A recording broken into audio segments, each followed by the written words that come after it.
Hey everybody, this is James from All Outdoors, and today I'll be having a look at a Smith Wesson Model 442 no lock.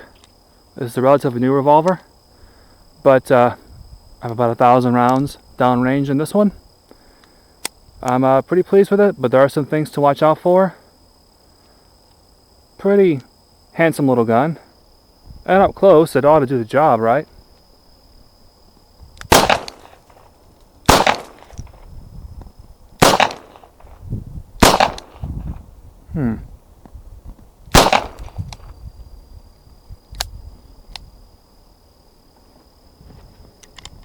Alright, let's start the review.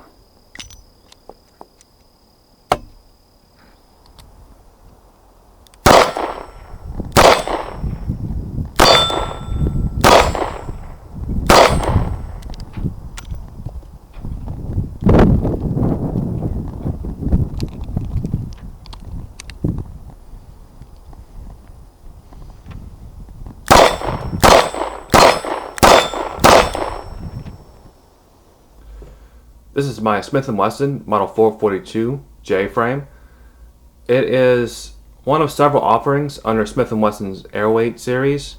It is one of several types that they offer that are essentially small frame, lightweight, double action revolvers designed for personal defense. But this one is a little bit different. This one does look a little bit old-timey in a way. You have an overall black appearance, and this one is wearing a pair of Ultimate boot grips that I put on the gun.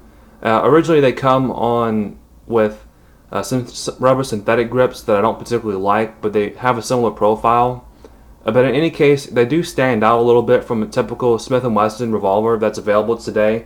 They tend to be more of a matte stainless style of appearance, but this one looks a little more old-fashioned. It looks like a blued gun, but in this case, not quite so much. You have blue finish on your steel parts here, but really you have an anodized, a black anodized aluminum frame. You have a carbon steel cylinder, and you do have a stainless steel barrel, which makes it a little bit of an odd mishmash of metallurgy, if you will. Now aside from that, and aside from these Ultimate boot grips that I put on here, it operates just like any other Smith & Wesson revolver. Of course, this one is double action only, which means the gun can only be fired by pulling the trigger all the way through. The trigger is about 8 pounds and it's a little bit long, but when I first got this particular gun it was a good bit heavier and very, very gritty, but after so many rounds down range it is smooth like butter. And again, it's double action only. There is no hammer on the back for you to cock for a lighter target trigger pull. You just have to pull it all the way through. It's a pull and fire type of gun. You have your fixed gutter sights that are typical in Smith & Wesson Airweight revolvers. There isn't too much to them, but they tend to shoot to the point of aim with heavier loads. And other than that, you just have that 5-shot 38 special revolver platform that's been around for quite a long time. This one is plus P rated, by the way. It's there on the end of the barrel there. I don't know if the camera can see that. But you have a 1 7/8" barrel. And you have your cylinder release that releases like so. Push forward. You get access to your cylinder. There's your 5 charging holes and your ejector rod at work.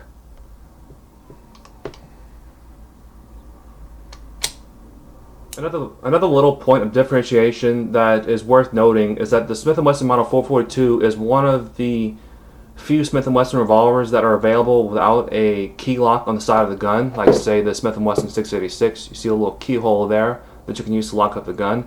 The 442 does come with the key lock, but this particular one I opted to get the version without it. That is an option for you to have available, and it definitely helps with the lines of the gun. It's a pretty neat little piece, and with certain loads it's fun to shoot. With other loads it's a little bit unpleasant, but a little lightweight, easy to use gun like this might save your life. Let's shoot it some more.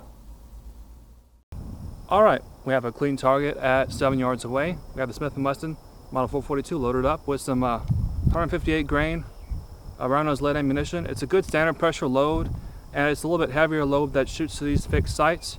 But again, we're at 7 yards. We're just going to see what kind of accuracy we can get on paper. And then I have an extra speed loader. We're going to take it out on these steel targets behind me after. So let's go ahead and give it a bit of a go.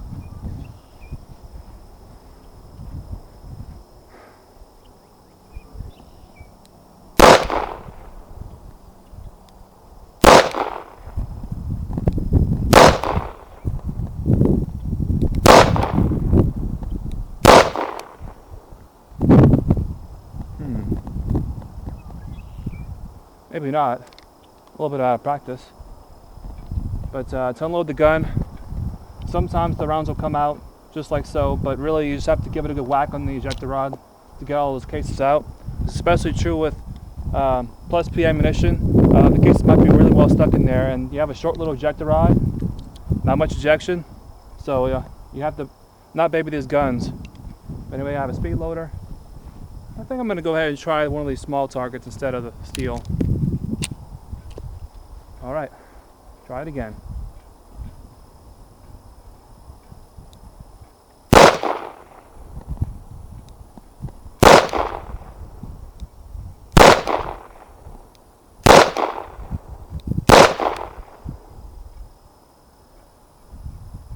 Much better.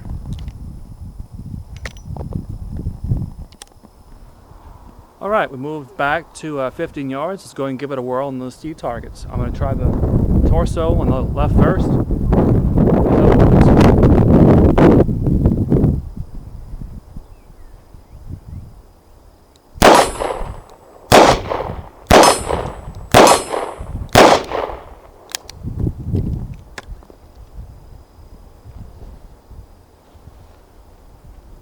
Okay, I have to count the pings on that one.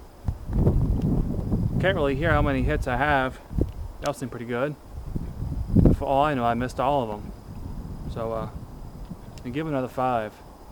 Get a little more practice in.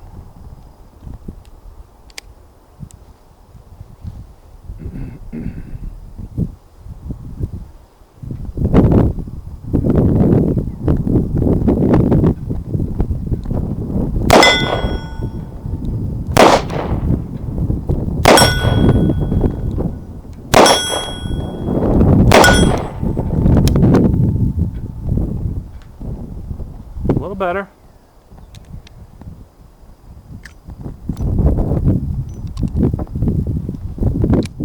Overall, the 442 has held up well in my hands, and I would expect nothing less from Smith Wesson. Short of not letting the trigger reset after each shot, I had no malfunctions of any kind in 1,000 rounds downrange, although admittedly most of that was standard pressure loads, such as ammo availability, in 2022. But there were some higher pressure, plus P defensive loads that I did try, about a few hundred rounds of that, and you just get a little bit more recoil, and that's really about it. Here I am shooting some plus P Spear Lawman 125 grain full metal jackets, followed by standard pressure loads. You can see there isn't much more muzzle jump, but there is a bit of a difference in the hand, and your palm is going to feel quite warm after a couple of cylinders worth. And that aluminum frame does take quite a bit of a beating on your hand compared to a heavier steel frame gun. But the recoil is not prohibitive. Perhaps the biggest issue is to master the trigger, but once you get past that, it's a pretty shootable little gun. Now I've been carrying and shooting the 442 around the Louisiana swamp for the better part of a year at this point, and it has held up pretty well, and it has gone bang every time, and I have no illusions about its reliability at all. But it is pretty clear that the 442 is among the cheaper guns in Smith & Wesson's lineup. It doesn't have the polish and space age weight of some of their more expensive guns, like the ones that use scandium and titanium to make a really lightweight little gun, and the overall fit and finish is a little bit lackluster. A day in a belly band is going to start to rust that carbon steel cylinder a little bit, so that's something to keep in mind. It's not a completely rust-proof package, but most of it is, including the aluminum frame and the stainless steel barrel, so you're pretty good against the humidity, but that cylinder does require a little bit of taking care of. And the anodizing on the aluminum frame is starting to chip off a little bit, which is something I would expect with normal use, and I have put quite a few rounds to this gun. And overall, the fit and finish is a little less durable than those more expensive guns, and there are some larger gaps where the barrel meets the frame, and there are a few burrs out front too that make it seem like it was put together with a little bit more haste and not quite as much quality control as what you would expect with those more expensive guns. But on the other hand, these plain Jane Smith Wesson J-frames, they sell like hotcakes compared to those more expensive guns. So I would have expected a little bit more. But with that said, the J-frame 442, along with its stainless steel brother, the 642, are probably one of the most prolific carry guns still out there, and I would consider them to be among the best still. Thank you for watching, and see you next time. First two, last three, might jerk those a little bit, but not too bad, just warming up. Let's go ahead and load up again. Got about the speed loader.